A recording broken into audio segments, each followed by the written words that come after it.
Welcome to Face to Face Abhay Kumar sir and YouTube channel biology by Abhay Kumar sir. आज का जो topic है बेटा वो है आज का टॉपिक है वो है बेटा जंतु उद्यान, यहाँ बोल सकते हैं बेटा जूलॉजिकल पार्क। ठीक है, जूलॉजिकल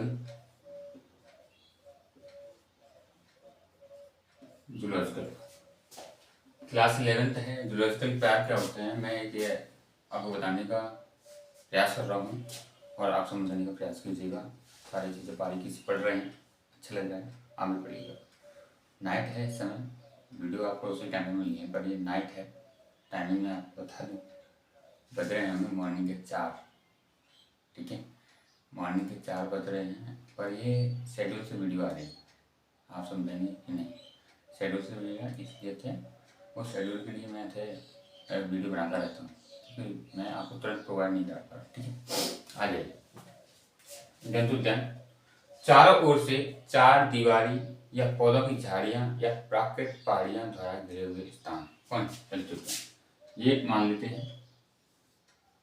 चारों तरफ से। ठीक है, एक जगह निश्चित कर ली और उन्होंने क्या कर लिया, एक दीवार बना दी, उन चारों जगह घेर ली और झाड़ियाँ, ठीक है, पेड़ और क्या बेटा पौधे, जहाँ वन्य जंतुओं को जनता को देखने के लिए पाला जाता है। यहाँ क्या होता है जंतु उद्यान में, मैं अगर बात कर लूँ कि यहाँ पे क्या है कि लोग घूमने के लिए जाते हैं। जूलॉजिकल पार्क लोग यहाँ पे क्या है घूमने के लिए जाते हैं या देखने के लिए जाते हैं। और ये क्या है, एक नेचुरल जगह में बने हुए होते हैं, उनके चारों तरफ बैरिकेड कर दी जाती है, दीवार लगा दी जाती है। ठीक है, जंतु उद्यान का प्रथम प्रयोग रीजेंट पार्क में स्थित लंदन जंतु संगठन के लिए किया गया। इसमें प्रथम प्रयोग हो सकता है रीजेंट पार्क में स्थित जंतु उद्यान में किया गया, जंतु उद्यान के लिए किया गया। और ये कहाँ था, लंदन जंतु संगठन। ठीक है, किया गया, जिसमें विभिन्न प्रकार के वन्य जीव उपलब्ध थे। ठीक है, विभिन्न अनेक प्रकार के जीव उपलब्ध थे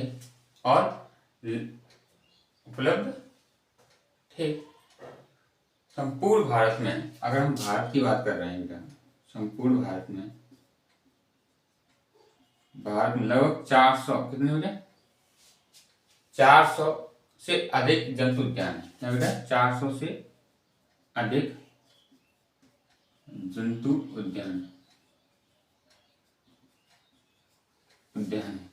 400 से अधिक क्या बेटा जंतु उद्यान पाए जाते हैं। जंतु उद्यानों के क्षेत्रफल जंतुओं के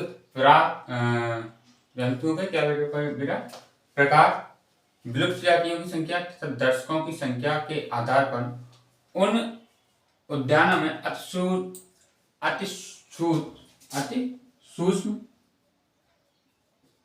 सूक्ष्म, ठीक है, और छोटे मध्यम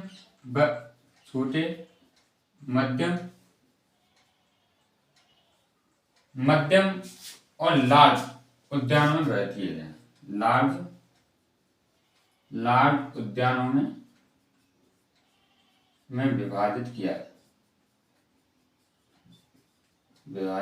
किया मतलब 400 क्या जंतु उद्यान है, पर उन्हें ऐसे छोटे बड़े उद्यानों में क्या किया गया, विभाजित किया गया। ठीक है, अब जंतु उद्यान के उद्देश्य क्या होते हैं उनको समझने का वो करेंगे प्रयास। ठीक है, उद्देश्य क्या होते हैं वो समझ लो आप।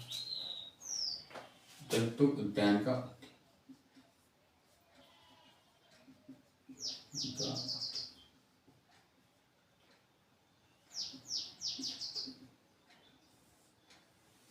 ये कह रहा है कि जंतु उद्यानों का प्रमुख उद्देश्य देश में उपस्थित जंतुओं की प्रचुर विविधता को राष्ट्र के प्रयासों के द्वारा एक निश्चित स्थान पर संरक्षित रखना है। मतलब जो उपस्थित जंतु हैं उनको देखना, उनकी विविधता को समझना और राष्ट्र द्वारा उन्हें संजोकर रखा जाता है एक स्थान। नंबर, ठीक है, राष्ट्र द्वारा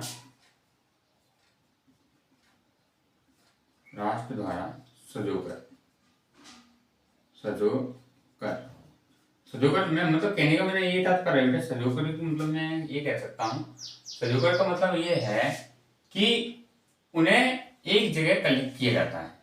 ठीक है। नंबर सेकंड, जंतु उद्यानों में पाए जाने वाले ये जंतु मुख्यतः वन्य जीव होते हैं। हाँ, ये जंतु मुख्यतः वन्य जीव होते हैं, वन्य जीव होते हैं। ठीक है।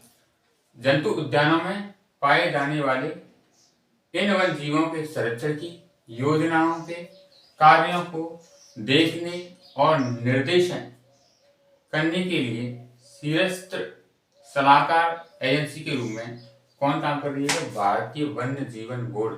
ठीक है, भारतीय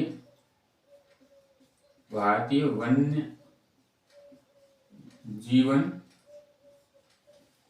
जीवन बोर्ड कब स्थापित हुआ था? तो कहते 1985 में स्थापित हुआ था। और यह सभी योजनाओं का, सभी जीवों के संरक्षणों का क्या कर रही है?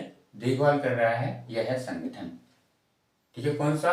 भारतीय वन्य जीवन बोर्ड 1985 में बना था। यह वन्य जीवों का देखने का और जूलॉजी पार्कों को देखने का, उनके कार्यों को देखने का क्या कर रहा है? संरक्षण। ठीक है, आगे बात कर रहे हैं इस बोर्ड का जो प्रमुख कार्य है वो है जीवों और प्राकृतिक आवासों की सुरक्षा प्रदान करना। ठीक है, उनके रखरखाव, अधिनियमों तथा कानून के माध्यम द्वारा क्या करे? प्रयागत व्यवस्था को सुचारू रूप से बनाए रखने के लिए विभिन्न वन जीवन प्रबंध कार्यक्रमों को चलाना, ये ओनली इसका कार्य होता है। एक बार मैं बता दे रहा हूँ, इस बोर्ड का जो कार्य है बेटा वो जीवों की प्राकृतिक आवासों की सुरक्षा, ठीक है, जीवों की प्राकृतिक आवासों की सुरक्षा, आवासों की सुरक्षा प्रदान करने, रखरखाव अधिनियम, रखरखाव अधिनियम और क्या बेटा? अधिनियम तथा कानून के माध्यम द्वारा प्रक्रियागत व्यवस्था को सुचारू रूप से बनाए रखने की व्यवस्था करता है। कौन? भारतीय वन्य जीवन बोर्ड, जो 1985 में बना। तो आपको ये वीडियो कैसा लगा जरूर बताएं। वीडियो देखने के लिए बेटा आपका बहुत बहुत धन्यवाद। Thank you very much.